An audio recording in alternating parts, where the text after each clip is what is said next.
In the top right-hand side from AlphaX, the blue Protoss player is Classic.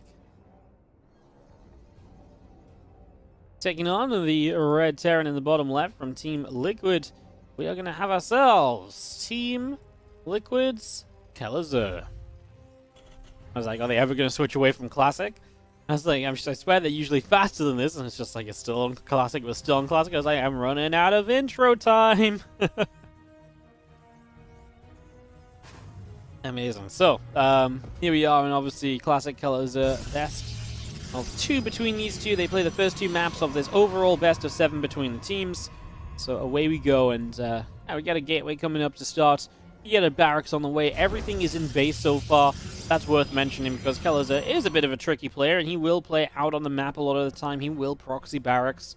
That's definitely something we expect to see, like I say, a good amount of the time. So, yeah, Probe just coming across the map through the top left at the moment as we just scout around a little bit from Classic. He's checking proxy locations, so clearly aware that it's likely Kelazhur opens with some kind of proxy play here. So just being very cautious about that, making sure nothing too wild happens from it. Making sure he's able to stay on top of this, for the moment at least.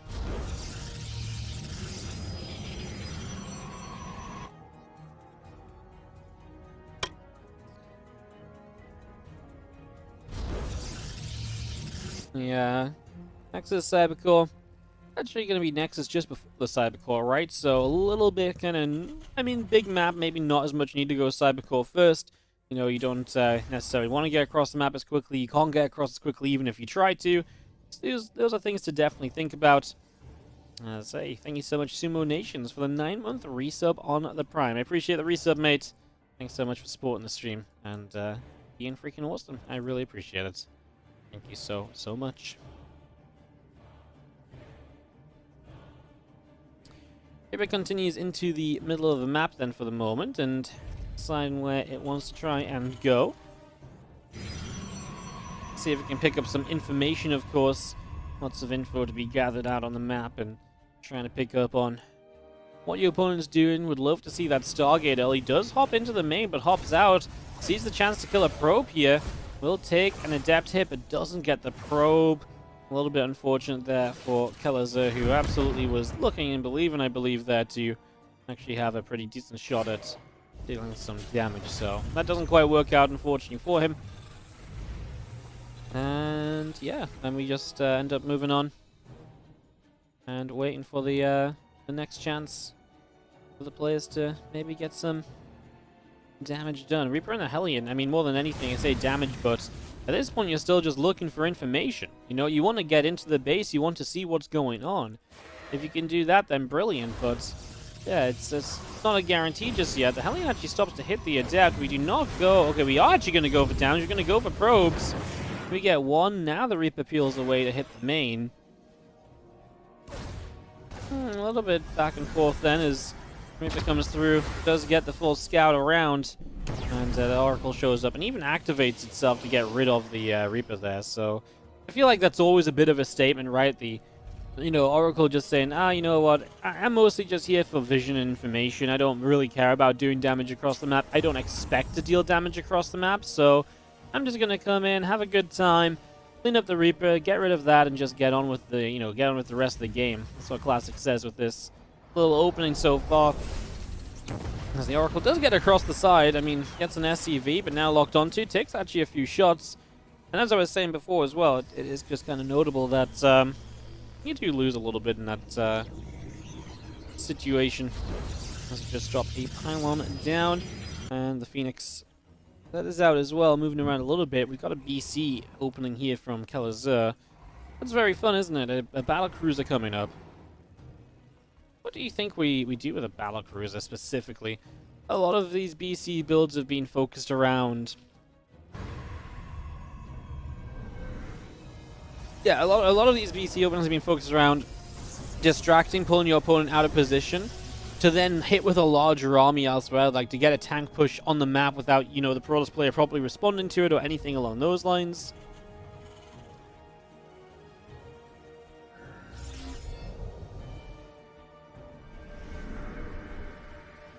On the Phoenix still on a little bit of a journey here and there at the moment, but nothing really too substantial. I was just going to be seeing the Cyclone and Battlecruiser still building in the bottom left corner. The Phoenix is going to get there, and immediately those Cyclones get a lock on. Phoenix gets turned around, chased away. So that's just going to get pushed out of there, like I say, straight from the start. I'm just going to be seeing Colossus being chrono boosted out of the Robo facility. So, Robo facility chrono boosting up and getting that Colossus underway. BC coming out.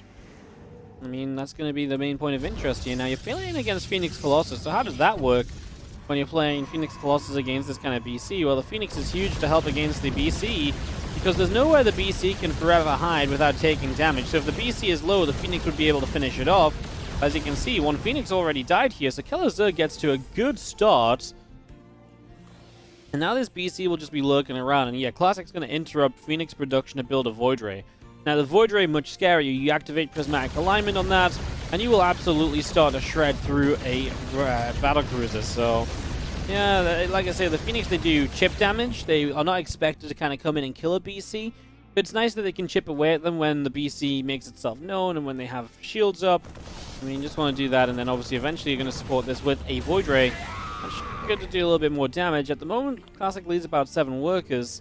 Kelazhur's only just started his own third base. He will play a second BC and Yamato Cannon. And he will play Bio behind it all, so maybe sometimes when you see these BCs, you start questioning, hey, is this maybe going to be mech? In this case, no, it's not going to be mech. So that's already one thing we have just answered for us very, very quickly, very early. Something we don't have to figure out otherwise. BC number 2 teleports in, 4 workers killed immediately. This one might be in more trouble with the Void Ray able to come through and laser it down. Especially if we go up to 2 Void Rays. Again, I mean, obviously the BC can fight against the Void Ray a little bit. Because at the moment it was kind of moving across the left, but then it decides to turn back around toward the right. And we're actually going to see the Observer coming over here. That's a great scan.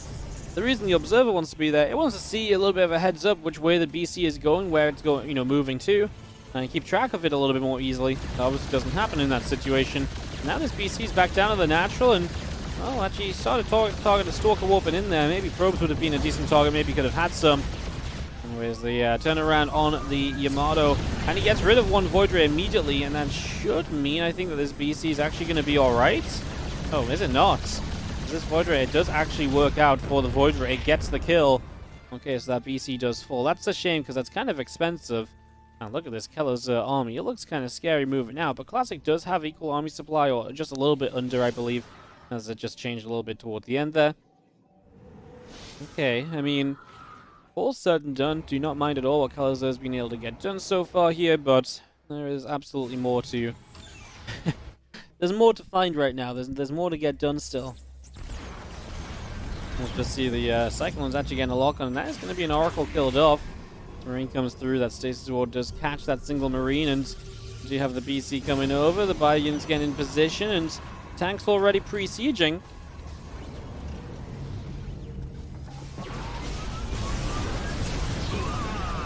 BC going to activate, just going to be seeing the tanks having the siege up is obviously nice. That BC does teleport away. Can the tanks do enough here? It doesn't feel like it. They do get a Colossus in the end. There's not enough support on the Bio units. I mean, there's just no medevacs there, so no healing. And so this army of Kelazhur is going to be pushed away. He maintains a few of the Bio units. One of the BCs obviously still alive. And he did get rid of a Colossus, which removes some of the tech of Classic from the game as well. With Archons coming online, I'm not sure just how much that really matters at the moment. I feel like Classic is absolutely still okay with the current situation. I'm just going to see everything gathering up towards that third base, and the Observer running down the right side of the map from Classic, try and keep an eye on what's going on. Classic's going to bring everything down this right side, in fact, so really is just going to go across and try and pick up a little bit of scouting information.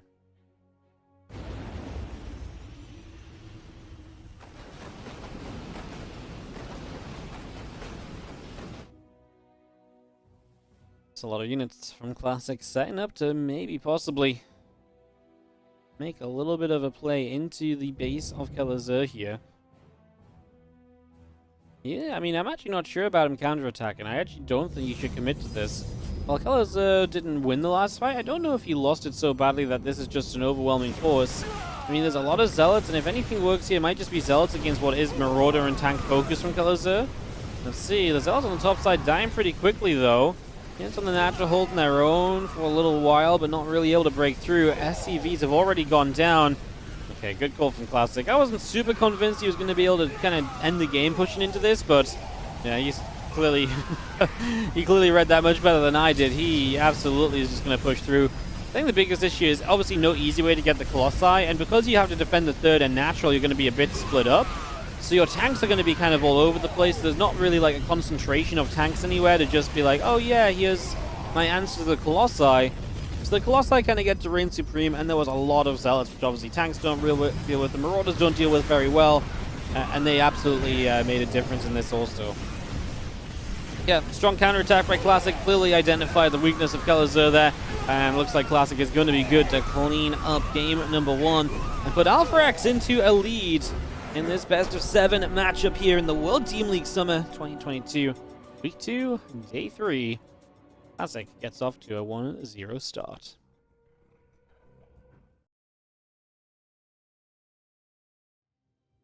All right.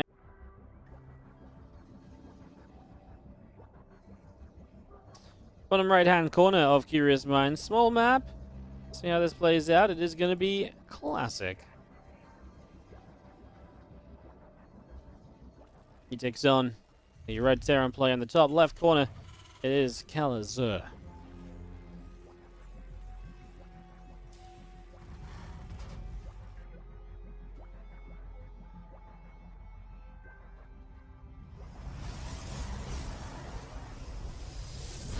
So this map is obviously very good for 3 racks plays. It's difficult to hold third base as well. It's not super impossible to win on this map either, though. And I do think Classic can play very strong games on this map. I think back to his Cast of Civil War playoff match against Gumiho, and geez, he controlled the game from start to finish. He was very well set up. He was always controlling the map, keeping an eye on the possibilities of what his opponent was doing, making sure, you know, his opponent didn't run away with anything silly, and just kept the game in good contention, basically. Kept the game in, under control, I suppose, throughout. And that was very nice to see. Excited to see what game 2 brings us.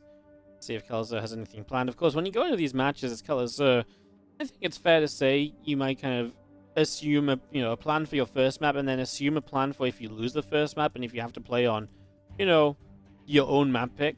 It would be kind of crazy to go in and not have a plan for map 2 when you get the map pick, right? So, yeah, I imagine he has something specific planned. He does CC it up.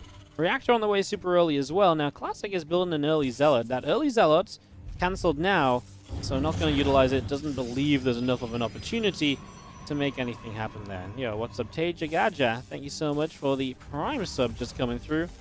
Thank you very much indeed.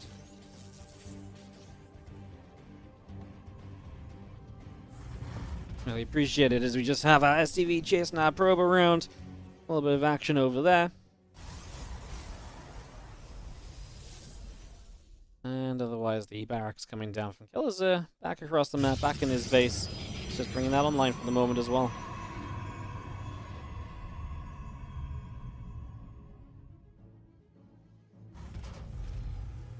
Two Marines coming up on the barracks. Just bringing those up into play.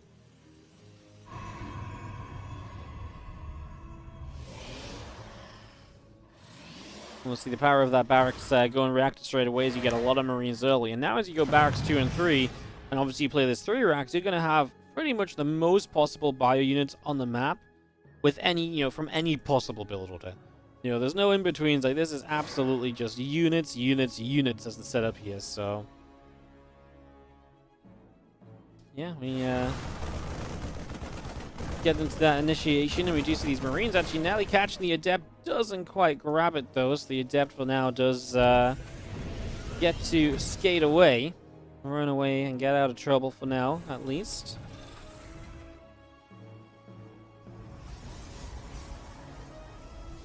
Well, it's nice to keep your Adept alive, just that little bit of extra information that it can provide throughout.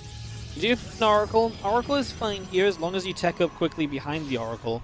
If you start building like multiple Phoenix, then you can be in a lot of trouble against this 3 racks. With an Oracle into a Robo and Gateway units being a primary focus, I don't imagine Kelazhur just getting to a point where you can just stim and win at the 5.5, 6 minute mark with the upgrades finishing. So, yeah, Classic playing correctly. I mean, in this day and age, you need to be able to have a build that works against 3 racks and Terran players, especially if you know you're likely to end up on a map like Curious Minds. I'm sure Classic picks this build very aware that this is a possibility. Oracle fully scouts, so now he has full confirmation of what's currently going on. And yeah, everything, all of his decisions can be made in the best possible way so far as well. So yeah, doing what he doing what he can do best for now. As we get set up. So you can see that Robo base starting up in the main base as well, so bringing that through.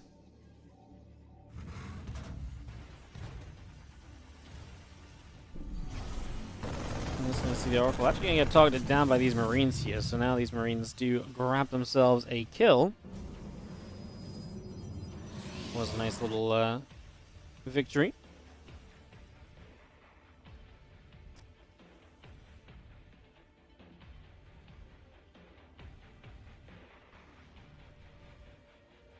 Here comes that Bioforce coming down the map, and that's going to be obviously the big push here. So a big push, trying to get something going, trying to make this work. Let's see what we can do. I mean, I'd just be able to cancel a 3rd base. Is that 2 adventurers of a 3rd base? The force field still be interesting, because I don't think the force field current setup is going to be good to keep the 3rd alive. We actually do fight to the back here, which is toward these initial batteries, so that's obviously a cool position to play in. So we're going to play around over there. Doesn't get the 3rd or anything, and Classic is able to defend this. 2 Immortals, great against the Marauders. The Sentries and the Guardian Shield help a lot. The Force Field to just move around where your opponent can go to and so on. Just works very, very well. Just very nicely handled for the moment, I gotta say. Good job by Classic, just playing a very smart, slow game. Exactly like I was saying you need to do. Just don't take too many risks. Just play it slow, just play it carefully, and just kind of set up from there. And, if you play a game like that, you're going to put yourself in a very good position for the most part. Now these few units trying to get through, and that's going to be a little bit too hopeful. Like I say, the Immortals there really do buff up that setup, and it's going to be very difficult to do anything in that position. The Adept does end up going down, so the Adept falls. And otherwise, just seeing this factory actually having a little bit of a up and down moment on that reactor as well, so just a little bit of fun on that.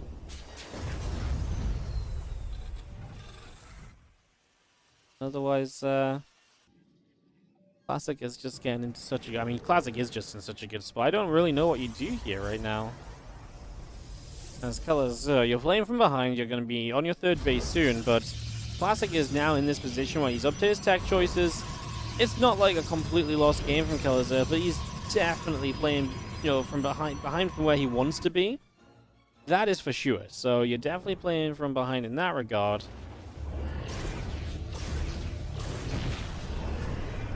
Phoenix coming in, getting a couple of SCV kills. Some good starts across the board. Marines do come through as a little bit of a counter there, and they do jump on a Phoenix or so, pushing it back.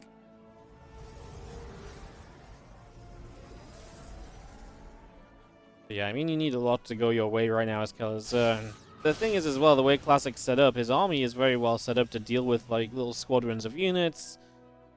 There's just, I'll say it one more time, I just don't think there's a lot going for you here as Kelazhur, the current position that this game has put you in. Classic takes this bottom base too. He did this against Gumiho when he, again, talking about that Castle Civil War playoff match. Takes that bottom base so you can just control the bottom watchtower. You control the choke points leading toward that base. And yeah, Kelazhur can maybe come down the right side and set up toward the natural, in between the natural and 3rd, but I think Classic's kind of okay with having to fight in that position if he needs to, so... Yeah, I just gotta say, I think it's been a beautiful game from Classic. He's kind of making it look very good as these few Marines are going to get lifted up. And the Phoenix will be able to pick through them quite nicely. And this medevac, a couple medevacs will get chased down. I mean, just another win for Classic right now. Kelazhur comes around the right side, but it's not like Classic's fully committed to the left. That's just his Phoenix over there. So just his Phoenix picking off the medevacs and Marauders in the drop. And now his main army is on the right side to defend. There's absolutely no concern.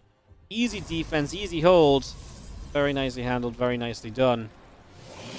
And Classic just starting to build carriers. I mean, just I don't want to say like a GG button, but carriers do put you into those positions a lot of the time where it's very difficult to play against carriers, and especially difficult to play against carriers if you're playing from a little bit behind or so, which Kelazhur is. I know this game has been a very doom and gloom kind of cast from my point of view, but it's just been kind of Kelazhur trailing, I want to say, the majority of the game, and unfortunately that's just the way this truly is set up for now. One Marine going to nibble the pile on the right side. The Bio unit stem forward as the Phoenix do begin to dodge on out of trouble.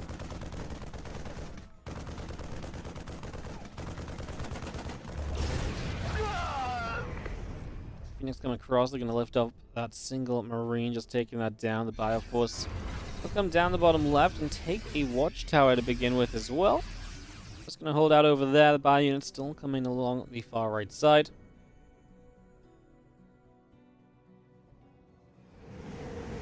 This force of Classic just patrolling around in the center. More medevac Bio force out around the right.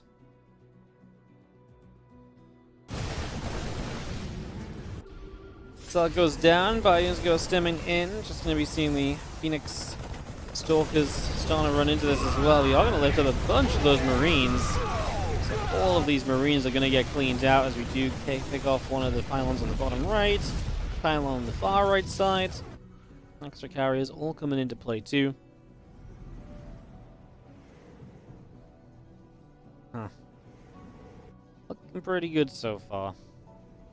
Silver Classic, I mean, even getting this bottom left base up, which, if that base comes up, I have no idea what you do as Kelazhur, because, I mean, now he's on 5 bases against your 3.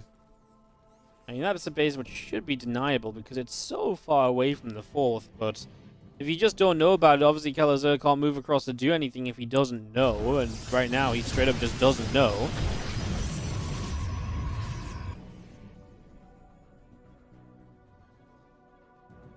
Phoenix will come to the right, and just going to be seeing them looking to go for the, I mean, bit of information gathering, kind of a bit of tracking. Maybe could have possibly lifted a few Marines though.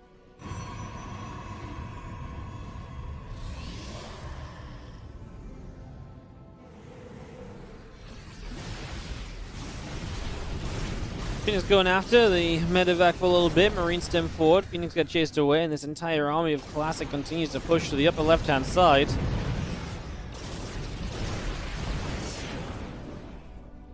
You're going to see an EMP still going off. Just going to be having the carriers.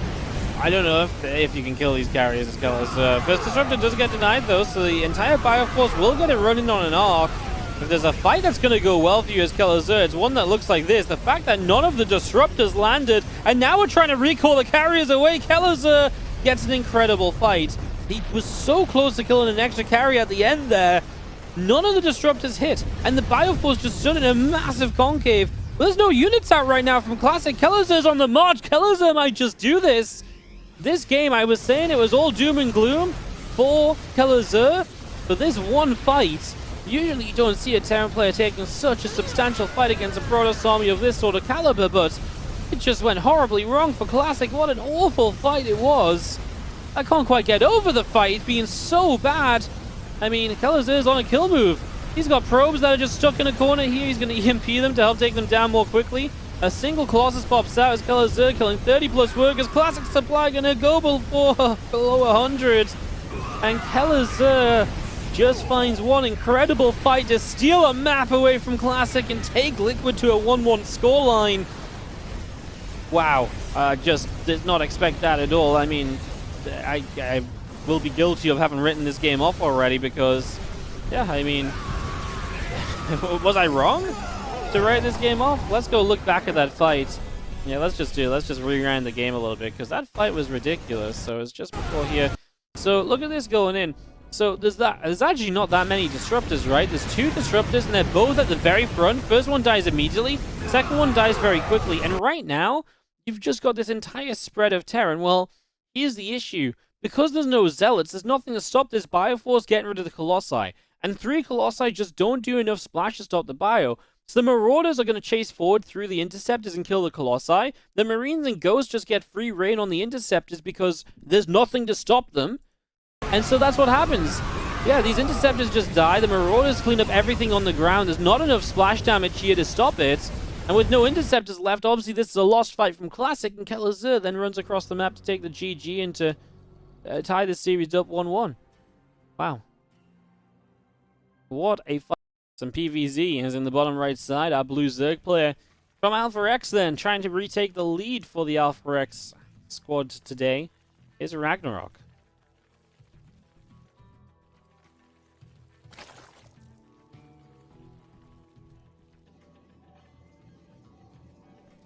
He's up against the red Protoss player in the top left-hand side from Team Liquid. This is MaNa.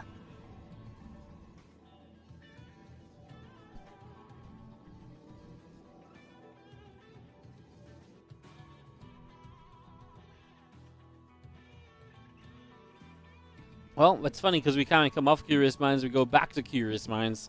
Obviously, the first map of each 2 games that players play are predetermined, so obviously, Kelazhur loses pick, chooses Curious Minds.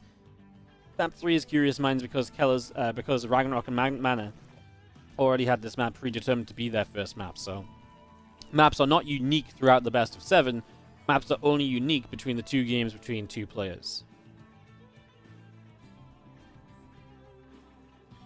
So Curious Minds, I mean, for PvZ, kind of an odd one, because usually you're going to begin talking about, like, glaives and stuff, and MaNa's going to open 2 gateways. This is something that was a big thing back when Legacy of the Void first launched. It's something that I feel like MaNa has done more than anybody else since then. And when I say more than anybody else, it's still not a common occurrence, but for MaNa, I would say I see this every, like, 2 or 3 weeks, maybe every month or so. He brings this back, he tries it out, especially on some of these shorter maps. So what you get to do here is you get to make a lot of early gateway units. So, you know, Adepts are plenty, and obviously they get across the map very quickly. You can even make 2 Zealots to start off with. It is going to delay your Nexus by quite a lot, so you are going to be later on your initial expansion. So that's going to be something to note. That actually will be a pretty big deal early on. No doubt about it, so it's absolutely something of importance. As you see, the probe going across there is going to drop down the Nexus on the natural, and that will get up and running.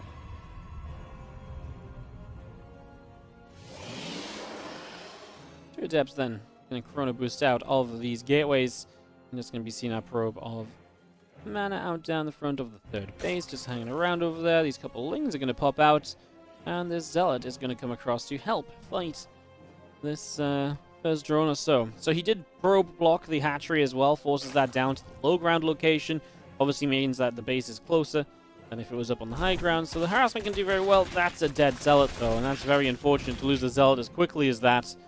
Because the Zealot can just tank a lot for the first Adepts, right?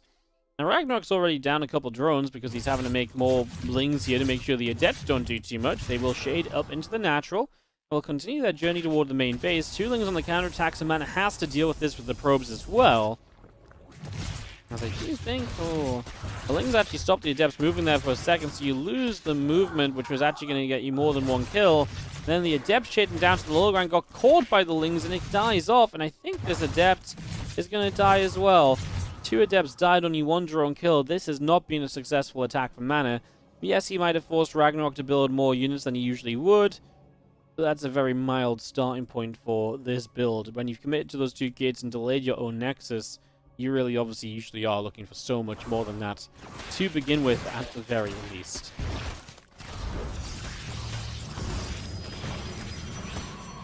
Ling's trying to break through, but the Adept is going to just create a block there.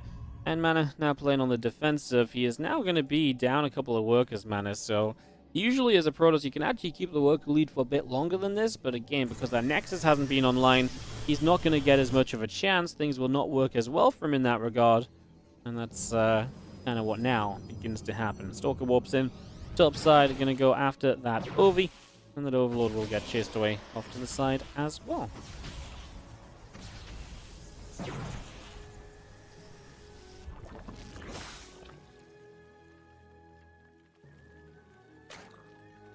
A lot of Lings starting to build up from RagnaroK, and the Rotoron is coming through as well. Rotoron is about to complete. as all of those adepts begin to shade through the center of the map. So into the middle of the map we go. We'll see, this attack from MaNa is pretty scripted, and RagnaroK seems to know about it. Lings and roaches already being made in preparation for this. Now, MaNa's going to have a Dark Shrine behind this, so he's accepting that the adepts might not do enough on their own, so he is going to have a backup plan, which is going to be the DTs.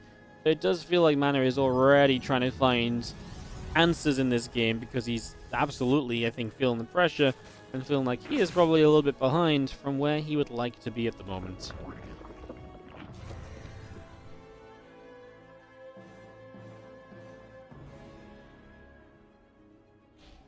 Yeah, trying to figure a way out of this. This is a nice Overlord Scout. If it gets to see the Dark Shrine, which it does at the very end, we'll see if he recognizes that.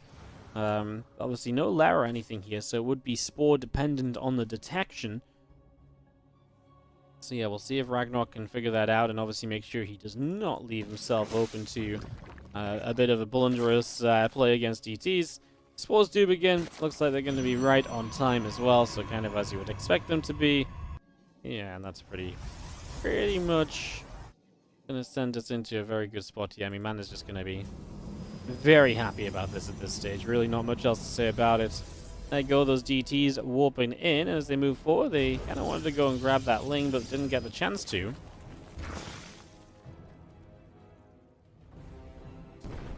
Well, I'm just going to go and make their way to the bottom right. And with the Spores in position, these DTs won't do much. Now, the Adepts...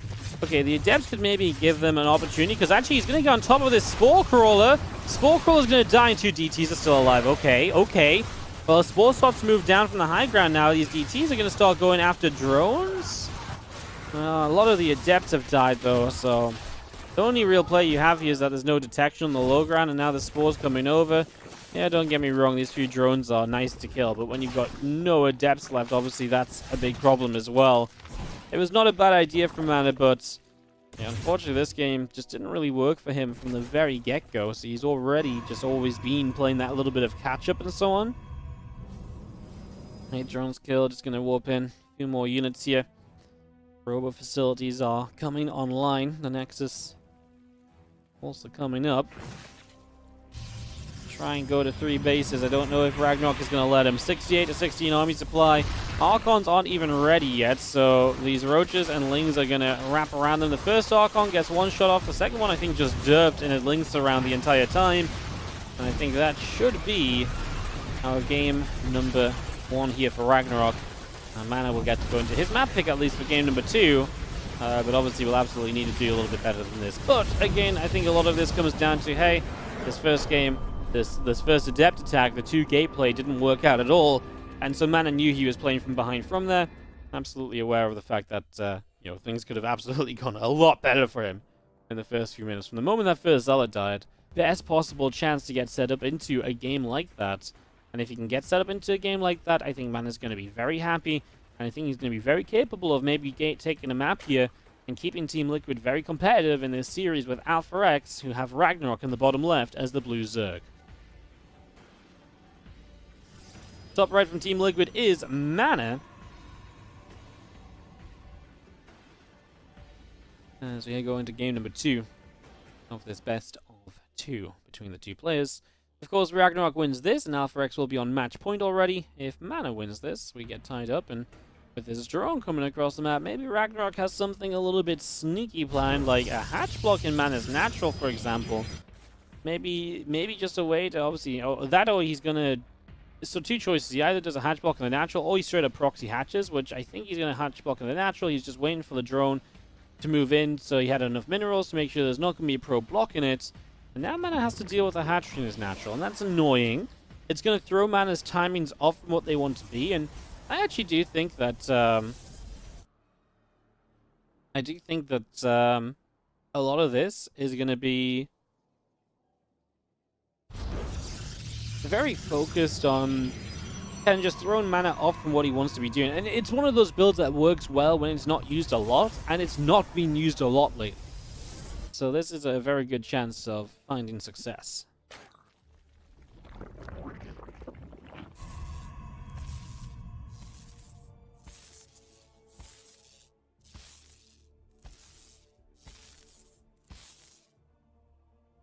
And just nibbling up that hatch, of course, so a little bit of damage going out over there. This drone comes to drops down a hatchery. And we get that up and running. Yo, Cam, thank you so much for the 100 bits. Not going to read out the message, but as an answer, I would say sit back and watch some StarCraft, and then all the fire in your life will be in the StarCraft 2 games. How about that?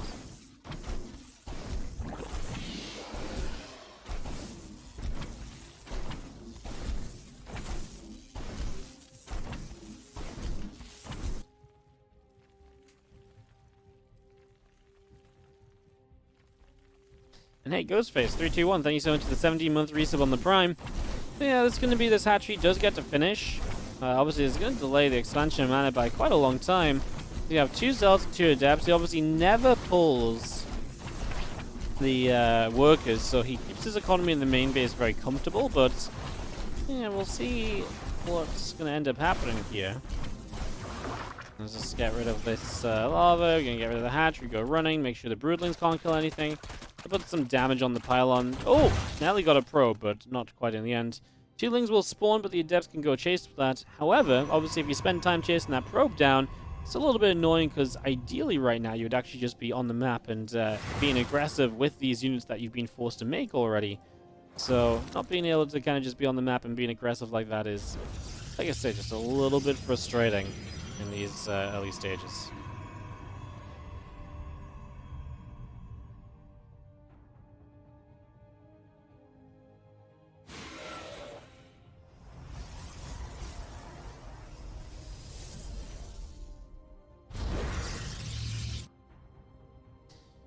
Well, just gonna have our Adepts and Zealots setting off to the right-hand side and waiting for something to maybe happen here with the lings now running around the map. In the end, MaNa's expansion is going to turn out to be very late.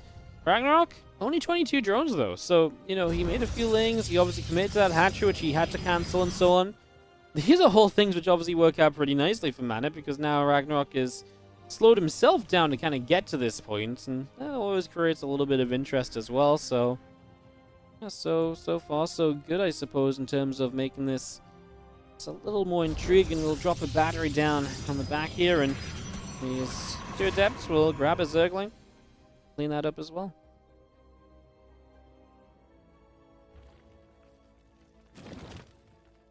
Queen finishes on the natural, and we will finish up this spawn in that as well. Oracle's still coming around the bottom side, and well, the lings are going to go at a surround on the 3rd nexus as well. Lings trying to still come through here, and just going to be grabbing 1 and 2 Zealots. So actually, nice little run by with these lings. Just, I mean, Zealot's not the craziest unit right now, but well, MaNa, you know, one of those units which you kind of just have a couple of maybe, and if you go into charge, then obviously they're useful too. And not fun to be losing them in some of these scenarios, which he instantly warped 2 more Zealots in, so you have to imagine that he wasn't too fond of losing the first 2. Now, of course, he warped them in a wall off to, well, wall off. But, yeah, still maybe chose Zealots there instead of Adepts for some reason. He started to go Forge, Twilight, and Robo, so all of the setup from here on out is going to be pretty well set. Get that going soon as the Oracles continue to control the map at the moment. RagnaroK, Laren and Roachroar, and obviously wants to just set up himself into this next stage of the game and just be very comfortable kind of playing some kind of Roach style here, so I'm not going to be doing anything too crazy to begin with.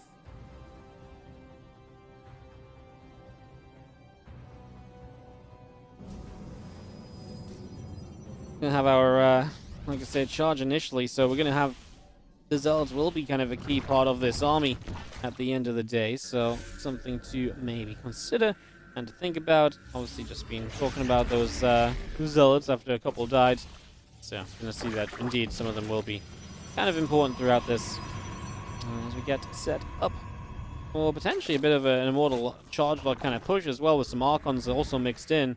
There's going to be a lot of possibility there in terms of what could happen. This Oracle right now comes in from this left-hand side, is going to go for the Stasis Ward, looking to catch all these drones, RagnaroK. Wow. He's actually didn't deal with the Stasis Ward in the main, and he very nearly didn't deal with this one, so only just gets that in time and gets the pull away. And it's actually pretty cool pull away in the end, because actually at the end of the day, I mean, yeah, at the end of the day, that pull away, he could have lost a lot of drones to it. You know, he could have lost a lot of mine time. I would have just powered up MaNa, who, like I say, has a bit of a time with charge and Archons and +1 and stuff all finishing. So you want to give MaNa as few opportunities as possible to make use of, you know, any potential timing he has in the game, because those are the sort of things that Protoss players absolutely love to take full advantage of.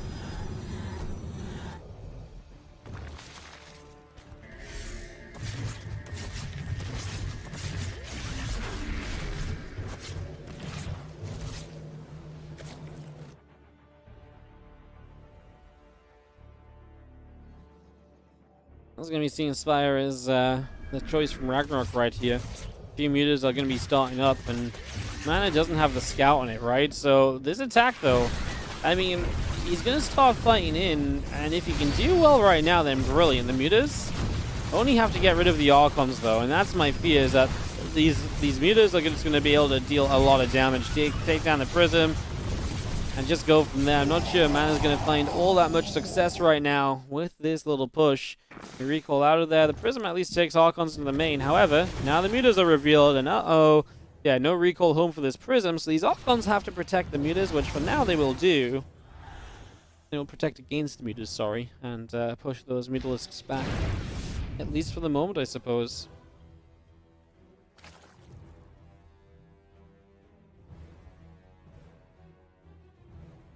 And in response to this, we're going to start building Phoenix. However, this is a very low commitment to mutas. Only 4 mutalisks from RagnaroK. And with only 4 mutas made, we're starting to switch straight into the next step of this. And I gotta say, I like that a lot. I think this is very, very smart. Because these mutas will get rid of a few probes here. 2, 3, 4. So they get rid of a few probes. Yeah, I think it's very smart because I think there is a pretty big commitment from MaNa into dealing with these mutas. And then if you just swarm with the ground army, you could do great. But then RagnaroK builds some Corruptors, which makes me feel like he wants to build more mutas. What you're usually doing if you're building Corruptors is you're getting like Corruptors up in front of those mutas so they can tank the Phoenix shots, and then you kind of protect your mutas and they can continue to do very well. I find that surprising, only for the fact that I find that surprising simply for the reason that it's just not been a lot of mutas to begin with, right? So it just almost feels like, why are we trying to protect these mutas when there's so few of them when you're mostly focused on the ground? Why are we not just going all out on this ground attack? I think that would have just been that much stronger. We will cancel the 4th base immediately, so RagnaroK has no issues there. Get rid of the 4th to begin with, and now he's going to start this larger fight through. A lot of the stack defense just will not be given the chance to finish up. The Corruptors and the mutas together take down an Oracle. I still don't think it was worth making Corruptors just to do that, but I suppose it remains to be seen. There's a lot of Archons here. If MaNa can stabilize on a lot of Archons and Immortals, then you do start to trade well against these Roach armies. Then that begins to force, the Zerg player into different kind of forces and different choices. Of course, just getting to the amount of Archon Immortal that's going to be safe here is going to be the difficulty, because RagnaroK will be able to keep denying this 4th base. He's going to start having Banelings that can start denying probes and economy. And all of that's going to cause kind of big issues. Wow, that was a hell of a set of corrosive bars. They landed across all of the Immortals, so all 4 Immortals, shields, and barriers popped. Banelings do sit here on the stasis. That's a good catch from MaNa, being able to stop this group of Banes hitting his mineral line for a while. And MaNa just needs any break he can get, any chance, any gap in the action he can create is good for him. Any damage he can stop from happening just gives him a chance to get more Archons, more Immortals, all of those units that do very well against this composition, and maybe possibly, if anything else, give you one shot at a big fight across the map to win out. These Banes do go down. In the end, they don't connect on anything. The Phoenix actually lifted and killed a Ravager over here. RagnaroK continues to run through. I just don't see what he's really aiming for. Obviously, he does have the splits he can force with the Corrosive Vials, as, we're going to lose the Templar Archives here. I'm going to bring the couple Archons in. I don't think we will. It's a good save, because we're on our way to Storm, and obviously if you lose Storm halfway there, you've got to rebuild Templar Archives, restart the Storm. I mean, that's just a big slowdown.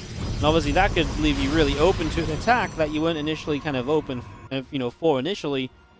And that maybe would be the time that RagnaroK could then take full advantage of and win the game with.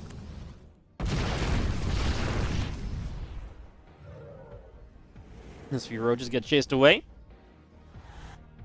MaNa just unable to get a 4th, though. And again, as long as he doesn't get a 4th, RagnaroK is probably pretty fine with this. He's sitting on 4, going up to 5 bases himself. Hive is now on the way through.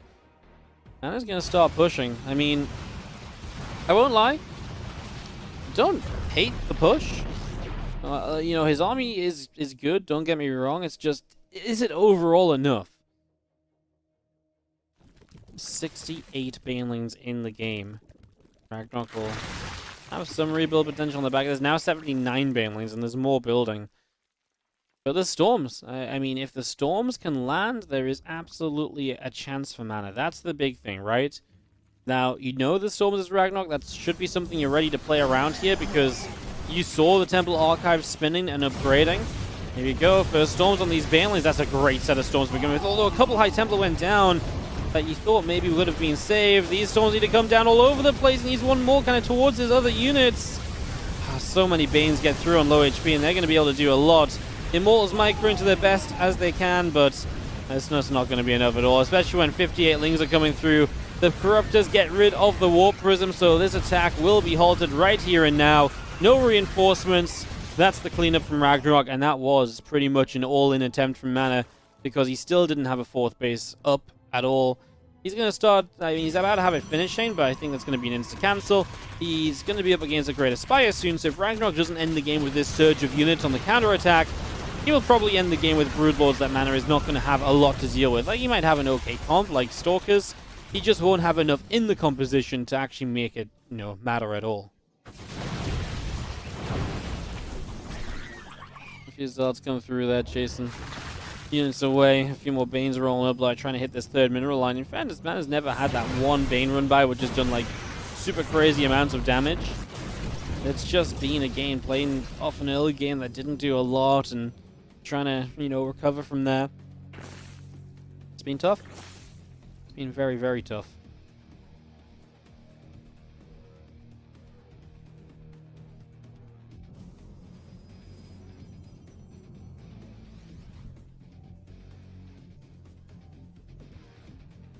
Obviously, he's going to go scouting into the main just to check there's nothing crazy happening from MaNa.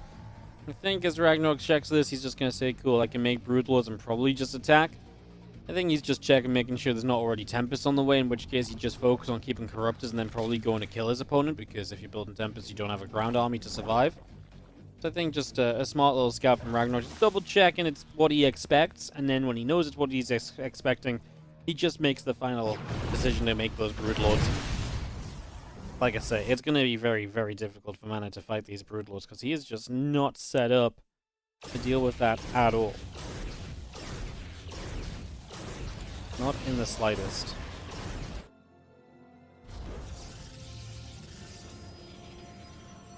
We'll just move up this right-hand side. We will get rid of a couple of Stalkers. And the Mortal already getting tagged there as well as we chase those Roaches back down the right. 25 more Banelings. Morphin in the center. And Banes, Broods, Lings all heading into the front here. Just going to get rid of a Nexus on the right side. We get rid of the Pylon. And the Broodlord starts sending some units forward. The few Stalkers getting caught pretty early on. Immediately running into quite a bit of trouble here. Yep, I mean, this is just very difficult to do anything about as MaNa. You're not set up to deal with this because you were very committed to the earlier attack. The Storm's nice, don't get me wrong. Getting rid of a few of the Banes before they connect in properly is brilliant, but RagnaroK is still maxed out, and this Storm doesn't actually kill any Banelings, it just weakens them up, but they're still going to get to crash on in. RagnaroK will put AlphaX on match point, and it does put all the pressure on Clem to deliver, well, a couple of maps here to force this into an ace match, and then probably the pressure on Clem to win in the ace match as well. So Clem takes on Zoun to try, possibly, win this for Liquid. And with this being in game, that's into the plays. So, I was just saying, I would not be surprised if he opened 2 gates in the top left. It's Zoun. And he is playing against the red Terran player from Team Liquid in the bottom right. It is Clem. So Zoun has done a lot of 2-gate openings in Cast of Civil War, and also after Cast of Civil War, he did a bunch of 2-gate openings as well. On maps like, you know, Curious Minds and Berlingrad, where the rush distance is short, you play 2 gates and you get a lot of units up to put a lot of early pressure on, and you delay the command center from your opponent for quite some time, and then you go from there. Now, does he do it in a game like this, where his opponent's obviously being able to have a bunch of time to prep for him, and potentially say, oh, right, well, I've checked on the games you've played recently, and I've seen you doing stuff like this, so yeah, I'm not going to be caught off guard by that at all. Is it still then worth doing? Maybe not so much, but it was one of the possibilities coming into this game for maybe a way that Zoun could try and play. What I was saying as well is kind of a little bit of a Terran map to start out with.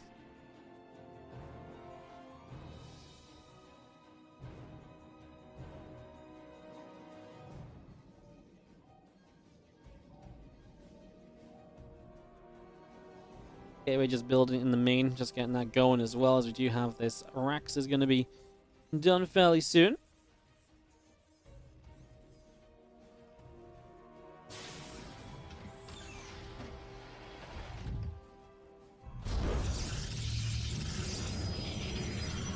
Down the Nexus on the natural expansion, Cybercore coming up, Reaper Command Center all coming in from Clem's side.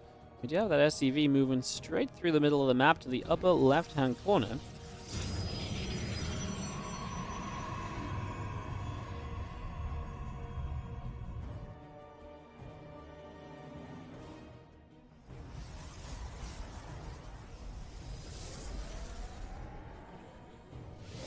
So we scout straight up, Nexus and Command Center on the way, and the early game here is looking pretty much regular. Outside of that one pylon on the right side of the map from Zoun, it's a little bit of trickery that he might try and utilize. He will battery up in his main base, which means he would like to go across the map with his early units and put some pressure on.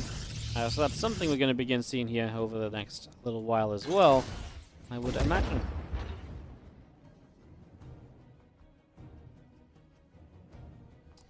Reaper is going to end up hopping up into the base, and it's just going to move around too as the Adept comes over. Reaper does get chased out of here.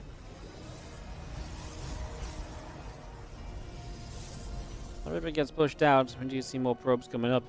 There's going to be a Stargate on the far right side of the map right now as well.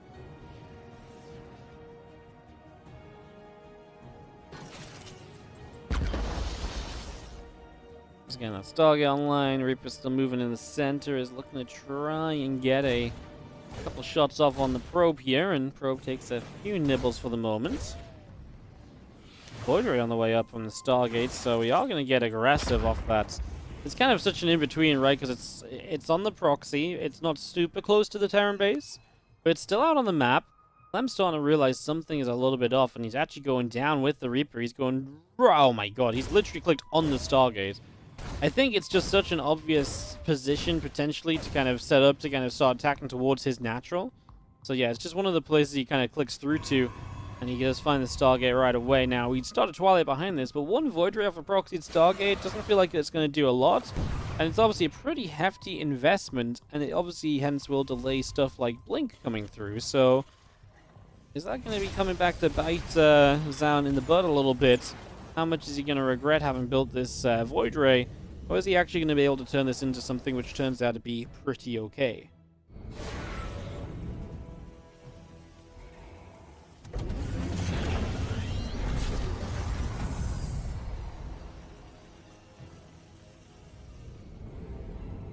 Void Ray just hanging out the center as... Ooh, double Cyclone lock on. We have a scan available too, and that's a dead Void Ray. It's a really nice catch. We're even going to get one of these Adepts with the Cyclone chasing too, so... The other two Adepts commit to the Shade. Are they just going to recall out? Yes, they are. We move forward to try and get rid of one. We don't quite. We just bring it low on HP. Not a bad start, though.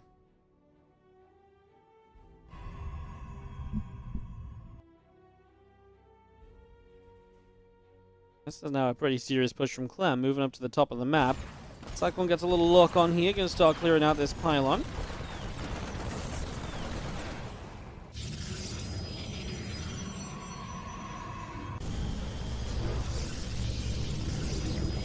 There's a couple of gates coming through in the front. We're trying to go to Glaives' Zoun. Glaives is very good at overwhelming a Terran if they go a little bit too soon with like a low, a small amount of units, and the Adepts just kind of kill stuff very quickly. So with not enough units, you kind of just lose out. But there's that point where Adepts just are not as good, and if Clem can recognize its Adepts as the build-up, then he can really play about that quite nicely.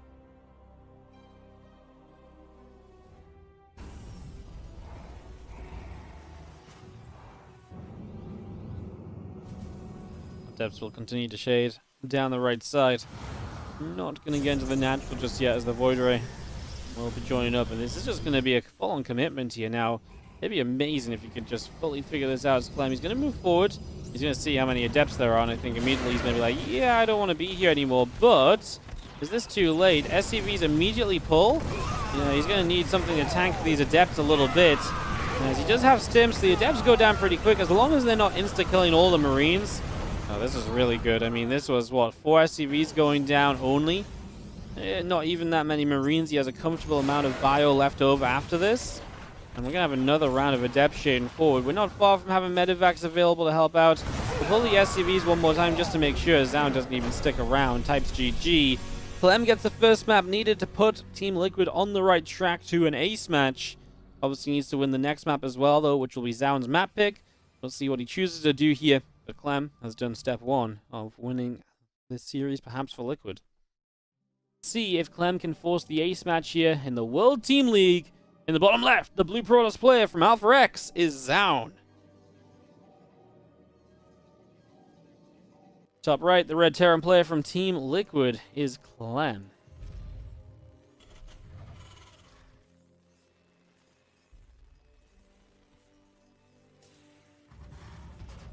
Game 2 of this matchup then. As we get this started out.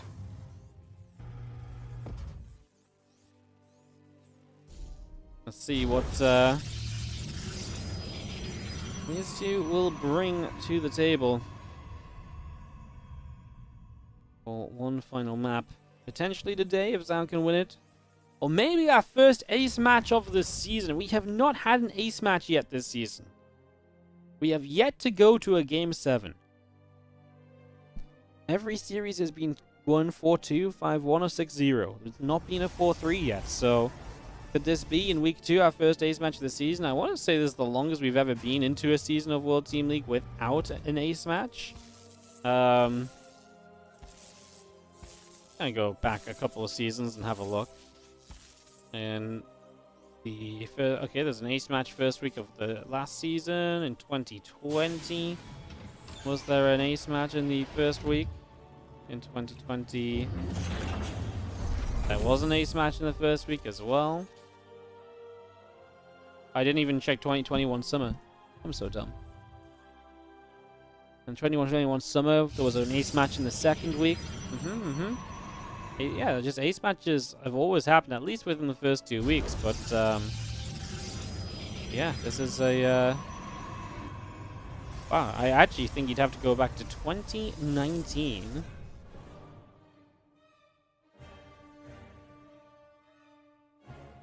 I mean, this is a real throwback, though, to 2019. 2019 had an ace match. I actually think this would be the first time ever. I've got one more season to check quickly. Let me have a look. I'm really interested. I'm really committed to finding this out now.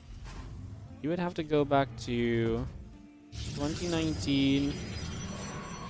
Okay. Oh, no. Okay, no, yeah. 2019. Okay, we've never been to week 2, or we've never completed week 2 of one of these World Team League or similar events. You know, it used to be called Team Championship and Gold Series Team League. We've never been to through week 2 and never had an ace match. So that's kind of crazy, actually. And this is the most games that get played each week now as well. 6 matches each week. That's actually really wild. Huh. Okay, let's see what happens. Blink starting up here from Zoun. There's me going off on a tangent for a while, but yeah, just a little bit of Team League history. Come on, Clem. Give us the ace match. We deserve an ace match, right? We deserve an ace match. Alin will see this probe and should just be able to kill that off, so removes a bit of map control early on from Zoun. And you have the, like I say, blink on the way up. And an extra gate coming through. I don't believe he's got a robo or anything yet, though, so I think he's just going to be looking toward a third base sooner rather than later. And that obviously just... Yeah, there's a robo. So robo into third base, yep, seems pretty standard. Just going to play a pretty kind of straightforward macro-orientated setup here. Not looking to be too overly aggressive or anything along those lines.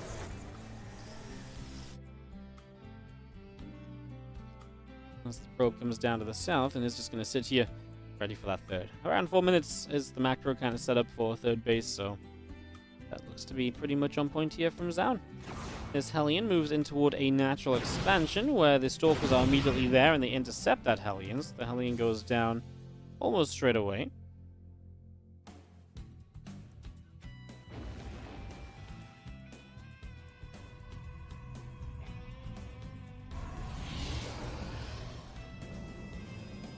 Both players are looking around this bottom side because Zoun just noticed the Widow Mine drop coming in. And Clem is obviously looking at his Widow Mine drop, and Blink is done. You do not want to try to drop here with these Widow Mines because they are just going to instantly die. The medevac will just get shot down out of the sky. So yeah, that's something you do want to kind of avoid just slightly. And that's exactly what will end up happening in this situation, at least. So we avoid that for a little bit. The couple Stalkers will continue through. Moving into the center. Just a quick answer to the question in chat while the game's pretty calm. People asking what's after this. Obviously, we do have an ace match if Clem wins this game, but after World Team League ends, we do have about an hour from now is DreamHack, an hour and 5 minutes from now. So in an hour and 5 minutes, we do have DreamHack qualifiers, but obviously, if this ends within the next hour, we have a bit of downtime until DreamHack qualifiers start. So there is more StarCraft coming up. We'll just have a little bit of downtime likely in between as Stalkers pinging away, and the factory is going to be forced to lift off and move away immediately. So the factory has to back away there pretty much straight away.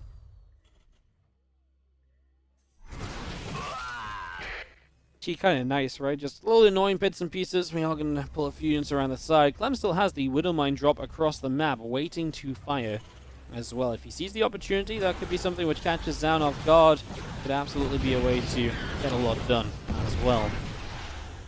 Well, as series go down, Prism is forced into the top corner and is pushed away for the moment as the Observer comes towards the upper right as well. This Observer just again getting in position. Everyone just getting into scouting positions right now, trying to figure out what exactly is happening. Stalker does take down this Marine, so the Marine will get dropped as well.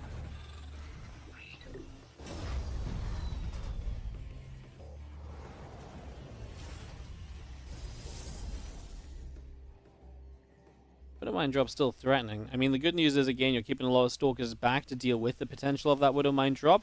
And that's really good, because anything that's being kept at home are units that aren't on the map, that aren't being aggressive and so on. Clem stims to kind of just chase the Prism away. Wants to make sure it doesn't drop in the corner or anything straight away, and just being very proactive about denying that is... Clem has a little bit of a push setting up. Now, again, he's keeping a lot of units of Zoun in the natural because of the Widow Mine drop. So because of that, Zoun doesn't have as much as usual to really be on the map with, to try and stop these units from coming across, to try and, you know, shoot a couple times and get a couple of picks. I'm not going to send the Marauder in front. These Stalkers will find themselves a Marine or two so far, but again, nothing too spectacular just yet. Keep looking back at this Widow Mine drop, and I get it. The Observer's like, man, I'm convinced this Widow Mine drop is about to move, right? Actually, Clem's camera there, it's actually cool to see the mini-map. You can see where Clem's camera is, and he just checked the bases, and he's like, okay, you still have Stalkers there, then I'm not moving the Widow Mine drop. So Clem is also actively checking in on that.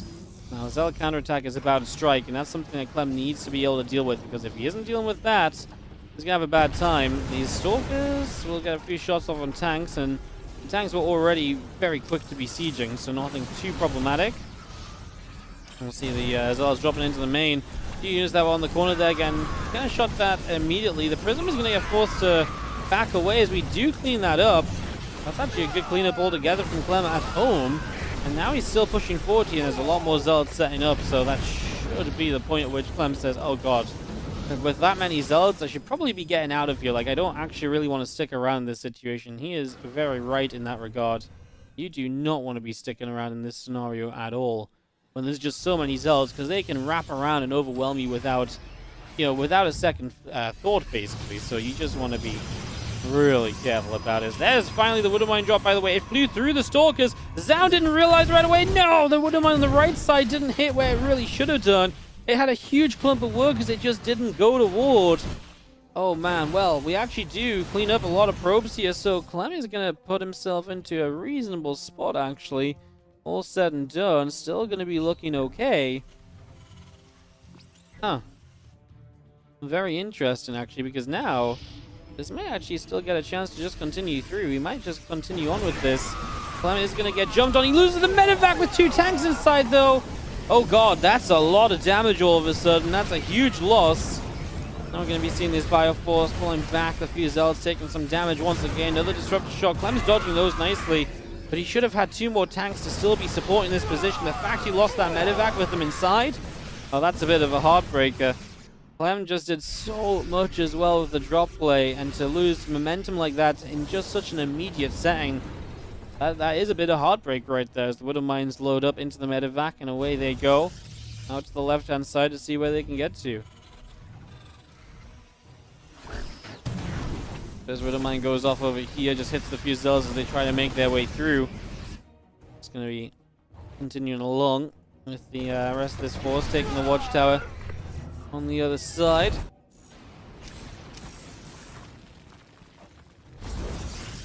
Widow Mine is doing a great job of forcing probes to pull away and just forcing Zoun to pay attention elsewhere, right? Clem really looking to try and force that mistake out of his opponent, if at all possible. Just try and find that moment where he's not looking properly. There's a lot of Zealots that are going to die very quickly, and I feel like there's just not any damage here. The Disruptors were just so far back. Nice Disruptor shot in the end, though. It's not only the tank, but also it hits the Widow Mine, so actually the Disruptor shot ends up going huge. They were quite far back for a while, though. They weren't forcing the bio units to kite, so if you're not forcing the bio units to kite, they just sit there and deal a lot of damage. Equal supplies at the moment as Clem being chased, going to turn around. I mean, this really comes down to what the Disruptors can start doing, right? If the Disruptors can start connecting, they're going to do very well, and Zoun should have a good time. He is switching to Colossi, and that's something Clem needs to be able to deal with sooner rather than later. If he's switching to Colossi, Clem is building Ghosts. He will have some amount of tech on the map for himself, but it's not endless. Start to work our way through this set of rocks here, opening up this section of the map, and just another attack path in. Clem has a lot of units to the top side right now. I don't know if there was a counterattack over there, with Zealots he was dealing with, but he's well spread over there. In fact, this army of Zoun's going to make its way over there, so actually for Clem this works out. But does he know it's over there? He actually moved his army away from the top. No, actually it's still there. Was trying to see it from the mini-map. He actually has a surround setting up. Is Clem going to try and catch this force?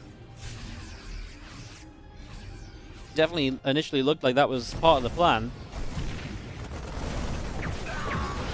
We have a few Zealots counter-attacking those, so we deal with that pretty aptly. Now Clem's force over here has to kite back and isn't doing as hot. Actually losing a lot of these medevacs as well. Clem comes in from the other side. Disruptor shot is massive. 4 Ghosts going down. Clem supply is plummeting. AlphaX might have the W here as Zoun has Colossi to help out. Clem's pulling SCVs. It's not going to be enough. And Zoun's consistent attacks here just turn this into something. I wonder how big that medevac with the 2 tanks were. Because I wonder if the fight on the bottom side turns into something else for those 2 tanks around, or if it just wouldn't have been enough to matter, because in the end, Zoun played a beautiful kind of just all over the place kind of situation, and Clem just kind of lost control. That Disruptor shot obviously flying in was big. Yeah, kind of a wild one to start us, to finish us off here in this week of World Team League, and we will not have an ace match. GG's, that is going to be Clem tapping out, and Zoun bringing it home for AlphaX as they will improve to 2-0, and Team Liquid 0-2 in this season of the World Team League.